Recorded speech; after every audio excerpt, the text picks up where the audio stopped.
Bienvenue sur la chaîne Énergie Masculine, la chaîne 100% testostérone.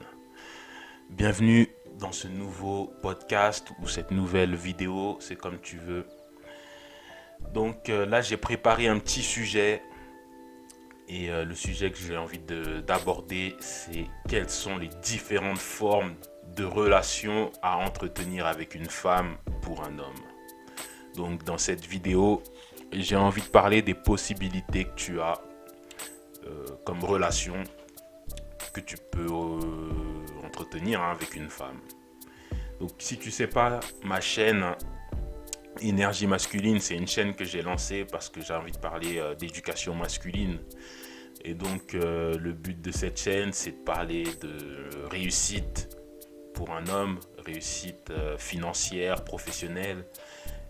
Et dans cette chaîne, on parle également de relations avec la gente féminine et on parle aussi de se maintenir en forme, puisque tu te dois de te maintenir en forme. Donc on va tout de suite commencer. Je vais te parler de plusieurs formes de relations possibles à envisager avec une femme. Après cette liste de relations, je ne pense pas qu'elle soit exhaustive. Mais j'ai listé un petit peu ce que j'avais en tête comme type de relation possible avec une femme. Donc le premier type de relation dont j'ai envie de parler, c'est la relation monogamique. Donc c'est la relation un homme, une femme. Donc dans ce type de relation, on va plutôt parler des relations, on va dire officielles, c'est-à-dire sous la forme de concubinage ou bien du mariage. Donc ça c'est la forme du couple conventionnel, on va dire ça comme ça. Et dans ce type de relation, cette relation monogamique, quels sont les bons côtés? Bon, je te cache pas que je me suis creusé la tête quand même pour trouver des bons côtés, mais globalement c'est l'accès au sexe. Normalement, dans la relation monogamique qui fonctionne à peu près correctement, tu peux avoir accès au sexe, même si bien sûr au fil du temps ça peut décroître. Mais autre bon côté, et là encore ça peut dépendre des situations, mais bon, on va dire dans un couple où les deux parties travaillent bien, et là aussi on parle d'un cas où les deux parties vivent sous le même toit. On parle d'un cas de la relation monogamique avec deux personnes qui vivent sous le même toit. Et dans ce cadre-là, on peut dire que le bon côté, si les deux personnes travaillent, c'est que on peut mutualiser, on va dire, les charges, même si il revient plutôt à l'homme. En tout cas, pour l'homme traditionnel, il revient à l'homme d'assurer une bonne partie des charges du foyer. L'autre bon côté dans le couple traditionnel, dans la monogamie, c'est de pouvoir entrevoir d'avoir des enfants et de pouvoir élever des enfants, puisque pour élever des enfants dans de bonnes conditions, c'est important qu'il y ait la présence des deux parents. Ça c'est primordial pour pouvoir en tout cas permettre aux enfants de grandir dans un cadre correct. Maintenant, pour ce qui concerne les mauvais côtés dans ce type de relation, je dirais que au fil du temps, il y a de la lassitude qui s'installe. La routine peut amener à de la lassitude. Il peut également, dans ce type de relation, il peut y avoir du stress, des deux côtés d'ailleurs. Que ce soit du côté de la femme, du côté du monsieur, il peut y avoir du stress, de la pression pour satisfaire aux demandes de la famille. Et surtout après l'arrivée des enfants, ça peut causer du stress, puisque il faut, euh, il faut faire en sorte que les enfants ne manquent de rien. Donc ça peut ramener du stress. Et l'autre côté négatif dans ce format de relation, eh bien c'est là je me positionne surtout du côté de l'homme, c'est que le ticket de sortie peut être très salé, hein, notamment en cas de divorce. Et si on se fie aux statistiques, là on parle bien entendu d'un cadre où il y a eu un mariage, donc le divorce, ça peut coûter cher. Ça peut coûter cher, très très cher même. Et même s'il n'y a pas forcément eu de mariage, en cas de séparation, il peut y avoir aussi des compensations, hein, tout ce qui est pension alimentaire. Donc un homme averti en vaut deux, j'ai envie de dire. Ensuite, le deuxième type de relation dont je voudrais te parler, c'est la polygamie. Alors là, c'est une forme de relation qui n'est pas tout à fait conventionnelle, surtout ici en France, puisque c'est pas, il me semble pas que ce soit légal, hein. C'est pas légal, mais j'avais quand même envie de citer cette forme de relation, puisque c'est quelque chose qui existe, hein, ça existe. Et le bon côté dans la relation polygamique, c'est qu'il y a accès à plusieurs partenaires, hein. Il y a plusieurs femmes. Bon, ça peut être 2 femmes, 3 femmes. Après, ça dépend. Mais généralement, les personnes qui pratiquent la polygamie la pratiquent pour des raisons religieuses. Souvent, c'est pour des raisons religieuses. Mais le beau côté, je vois que la pluralité des partenaires, ça permet de varier un peu le plaisir. Par contre, pour ce qui concerne les mauvais côtés, je pense qu'il y en a un peu plus. Déjà, il y a le fait que en France, c'est pas légal, c'est interdit. Alors, je sais pas si pénalement c'est réprimandé, si on découvre cette forme d'union.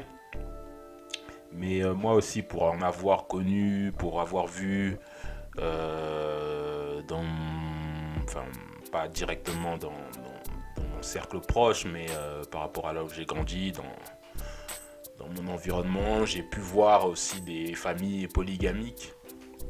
Et souvent, c'est très compliqué, hein, pour les enfants de grandir dans un cadre cohérent, dans un cadre correct. Souvent, les enfants qui sont issus des familles polygamiques, hein, ont des difficultés, c'est des enfants qui vont subir l'échec scolaire. Et c'est des enfants aussi qui ont de fortes chances d'aller vers la délinquance. Ça, c'est quelque chose qui est réel, hein. Mais ce qu'il y a, c'est que pour pratiquer la polygamie correctement, normalement, il faut des ressources, hein, parce que lorsqu'on est polygame, en tant qu'homme, on doit être capable, hein, de subvenir aux besoins de ces différentes femmes, de ces différents enfants. Normalement, la polygamie qui est bien faite, normalement même la polygamie, c'est réservé aux riches. C'est que les riches qui peuvent se permettre d'épouser plusieurs femmes en même temps et de pouvoir les traiter à chacune des femmes à égalité, hein, sur le même pied d'égalité. Donc ça, c'était pour la relation polygamique. Ensuite, le troisième type de relation dont j'ai envie de parler, c'est la relation extra-conjugale. Donc ça, c'est un type de relation non officielle. C'est pas officiel, mais ça existe, hein. Et l'homme en général, là on parle de relation extra-conjugale, mais pour l'homme, hein. Donc l'homme qui a recours à ce type de relation a déjà sa femme, sa conjointe, sa concubine, mais se donne le droit d'avoir une autre partenaire. Donc ça va être son amante, enfin son amante. Donc il va avoir une amante. Et l'amante sait que l'homme en question a déjà une femme, mais accepte de jouer le jeu. Donc le bon côté de cette relation, c'est que pour l'homme, ça peut permettre de se détendre, puisque si la femme, la principale, la femme principale, parfois ça peut taper sur le système, hein.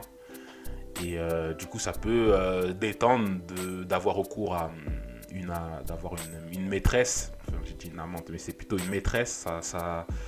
Ça permet à l'homme de calmer un peu ses nerfs. Et même, limite, ça peut permettre aussi de sauver le couple, hein. Le fait pour l'homme de voir une maîtresse, d'avoir une maîtresse, ça peut le permettre de se détendre et de pouvoir entrevoir, hein, une vie de couple un peu plus sereine. Ça, c'est l'avantage que je vois à la relation extra-conjugale. Maintenant, pour ce qui concerne les mauvais côtés, c'est quand même assez risqué. Si la femme, justement, n'est pas au courant que l'homme en question a une maîtresse, ça peut être risqué, puisque si jamais l'homme en question est démasqué, il peut y avoir tous les risques là de divorce, hein, mais qui est propre donc à la relation monogamique, hein. Donc ça, c'est un risque. Il y a le risque peut-être d'avoir des après, bien sûr, hein, toujours se protéger, mais quand ça devient régulier, en général, on baisse la garde, donc on ne se protège pas dans les rapports avec une maîtresse, et il y a le risque d'avoir des MST, des conneries comme ça. Donc ça aussi, c'est un risque. Ça, c'est ce que je mettrais dans les mauvais côtés de ce type de relation. Après, là, je ne saurais pas quoi d'autre dire. Enfin, je ne sais pas quoi citer comme mauvais côté comme autre mauvais côté pour ce format de relation. Donc, sinon, on va passer au prochain type de relation, hein. Là, ça va être le plan Q. On va parler du plan Q. Donc, le plan Q, eh bien, c'est le fait d'avoir une partenaire, mais une partenaire uniquement pour pratiquer des activités, pour pratiquer l'acte sexuel, hein. Donc là, la partenaire, c'est pas une partenaire. Enfin, moi, hein, comment je vois ce type de relation du plan Q, c'est une partenaire qu'on voit uniquement pour une mission, pour un but précis. Donc c'est pas une personne qu'on va présenter à son entourage, c'est juste une personne qu'on voit pour un objectif qui est bien précis. Donc le beau côté avec ce type de relation, c'est que ça permet d'avoir accès à du sexe. Le bon côté. Après, ça peut être régulier ou moins régulier. Tout dépend de la disponibilité de notre partenaire, hein, pour ce type de relation. Autre bon côté, peut-être qu'il n'y a pas de prise de tête à partir du moment où la personne avec qui on pratique ce plan, à partir du moment où le cadre a été bien défini, eh bien tout est clair pour les deux parties, il n'y a aucune pression, il n'y a pas il n'y a pas vraiment de compte à rendre. Donc c'est une relation sans stress, donc ça c'est le bon côté de ce type de relation. Concernant les mauvais côtés, c'est que ce type de relation, ça peut se terminer rapidement.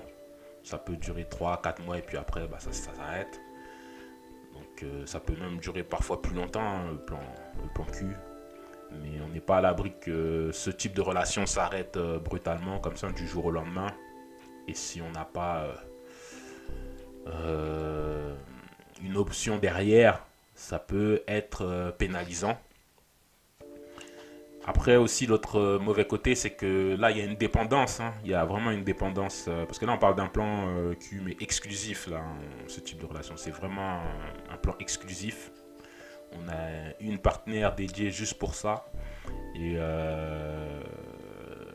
donc là, on est quand même dépendant parce que si la partenaire n'est pas disponible, on n'a rien. Donc ça, c'est le mauvais côté que je vois à ce type de relation. Ensuite, on va parler comme autre type de relation. Il y a la rotation ou bien le harem, c'est comme vous voulez, le harem ou avoir une rotation. En gros, c'est comme là, vous avez plusieurs partenaires à votre disposition. En fait, c'est comme si vous avez une multitude de plans cul. Et dans ce type de relation, chacune des partenaires est plus ou moins au courant du style de vie que vous avez. Et donc, c'est pas quelque chose qu'on cache à ses partenaires. Hein, savent toutes plus ou moins que vous, dans votre vie, vous aimez vous ambiancer, vous amuser. Et puis, vous avez plusieurs partenaires. Donc, c'est pas censé être caché. Hein. Vraiment, elles sont au courant. Chaque femme dans ce type de relation est au courant que vous avez plusieurs partenaires. Donc d'ailleurs, le nombre de partenaires, ça peut, en général, ça à partir de 3, 2, 3, à partir de 3, on peut dire qu'on a une petite rotation. Hein. On tourne, un jour ça va être tel partenaire, un autre jour ça va être l'autre.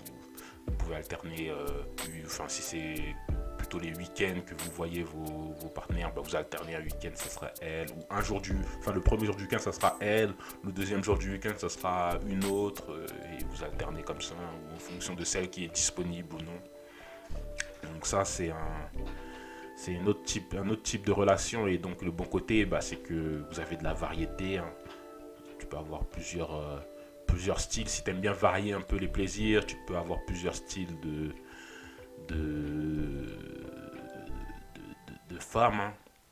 Ça permet d'avoir plusieurs profils de femmes. Hein. Et puis c'est aussi une vie un petit peu hédoniste. Hein. C'est prendre du plaisir, c'est un petit peu avoir un style de vie. C'est un peu le style de vie du macro, quoi. C'est un peu un style de vie détendu, libéré. Donc ça, c'est peut-être le bon côté. Hein, c'est le bon côté même de ce type de relation. Après, l'inconvénient, c'est que pour parvenir à avoir une rotation, il faut être à l'aise avec les filles quand même. Il faut être à l'aise puisque ça demande d'avoir les qualités, les compétences pour pécho, hein, pour attraper la femme en question. Et puis ça demande quand même de la confiance, beaucoup d'assurance. Et surtout, ça demande quand même d'avoir un statut, hein, et d'avoir du pouvoir, donc de l'argent. Puisque les filles qui vont vouloir accepter d'être avec vous et de vous partager si vous avez une rotation à harem, c'est des filles à qui quand même vous allez devoir payer des restaurants, les emmener, les promener, les balader un petit peu. Hein. Il va falloir qu'elles s'accrochent à vous. Donc il faut leur proposer quelque chose en retour, hein, pour qu'elles acceptent l'idée de pouvoir vous partager avec avec d'autres filles. Donc ça, c'est pour les bons côtés, hein, de la relation, de la rotation. Ensuite, l'autre, et là ça sera la dernière relation, ou ça sera le dernier type de relation pour laquelle que je vais citer. Donc ça sera la relation tarifée. Donc typiquement, c'est avoir recours à une prostituée ou à une escorte, ou bien se rendre dans des comment on appelle ça là, tout ce qui est genre sexodrome, échangiste, club échangiste, les trucs comme ça. Donc là, c'est toutes les relations, l'accès au sexe que vous allez pouvoir avoir, mais monnayant finance. Donc l'avantage par rapport à ce type de relation, c'est que c'est à votre demande, hein, c'est un petit peu à la carte. Vous avez un besoin, et ben, je sais pas, vous allez sur un site ou vous vous rendez sur des lieux privés et vous payez. Donc c'est un petit peu comme bon vous semble, hein. Vous avez une envie, bah, vous allez sur un site, vous appelez ou vous avez recours à votre prestation. Donc après, comme autre bon côté, c'est là aussi il n'y a pas de prise de tête en général, hein. Enfin il n'y a pas de prise de tête, hein. Vous allez, vous faites ce que vous avez à faire et vous rentrez chez vous, no stress, vous êtes détendu. Donc c'est un type de relation sans prise de tête. Maintenant pour ce qui concerne les mauvais côtés, ben, vous allez devoir payer à chaque fois que vous allez avoir recours à ce type de relation, hein. À chaque fois il va falloir payer. Donc ça peut devenir vite onéreux si vous avez recours à des prestations sexuelles tarifées à très haute fréquence. Donc ça peut revenir cher. Donc là, le mauvais côté que je vois à ce type de relation, c'est vraiment le prix. Donc voilà un petit peu un tour, hein, des relations qui sont possibles, hein, pour un homme, hein. J'avais envie de faire ce petit sujet. Donc n'hésitez pas à me dire dans les commentaires vous ce que vous pensez, si vous avez un type de relation préférentielle.